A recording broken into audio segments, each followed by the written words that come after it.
நம்மளை அறியாம நமக்கு இதுதான் நல்லது, இதை சாப்பிட்டாதான் நமக்கு பெரிய விஷயம் அப்படின்னு நிறைய போதித்து கொண்டே இருப்பாங்க.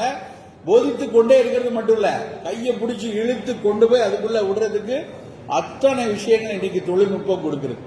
அவ்வளவு இக்கட்டான சூழல்ல எனக்கான உணவு எது, எனக்கான வாழ்வியல் இது, நான் எதை தேட வேண்டும் என்கிற அறிவை நம் முன்னோர்கள் அறிவு.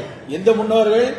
காக்கா காக்கா கத்துனா விருந்தாளி வாரான்னு சொன்னா பாத்தீங்களா, அவன் நிறைய விஷயத்த நமக்கு நம்ம பாட்டனும் நம்ம அப்பத்தாவும் அம்மாயியும் நிறைய விஷயத்த சொல்லிட்டு போயிருக்காங்க. அவங்க சொன்னதை நம்ம கொஞ்சம் தேடி தேடி எடுத்து நம் உடலை பராமரிக்க வேண்டும் நண்பர்களே. அவ்வளவு பொக்கிஷங்கள் கொட்டி கிடக்குது நம்ம உணவுலையும் நம்ம வாழ்வியலையும். அதுக்காக நவீனமே தேவையில்லை நான் எப்பவும் ஒருபோதும் சொல்ல மாட்டேன். நவீன அறிவியல் பார்வையில இருந்து எடுத்து நவீன அறிவியல் சொல்லக்கூடிய விஷயங்கள்ல இருந்து நம்ம மரபை உற்று பார்த்து ஒவ்வொரு வேளை உணவுகளையும் நம்ம தேர்ந்தெடுக்க வேண்டிய கட்டாயத்தில் இருக்கு.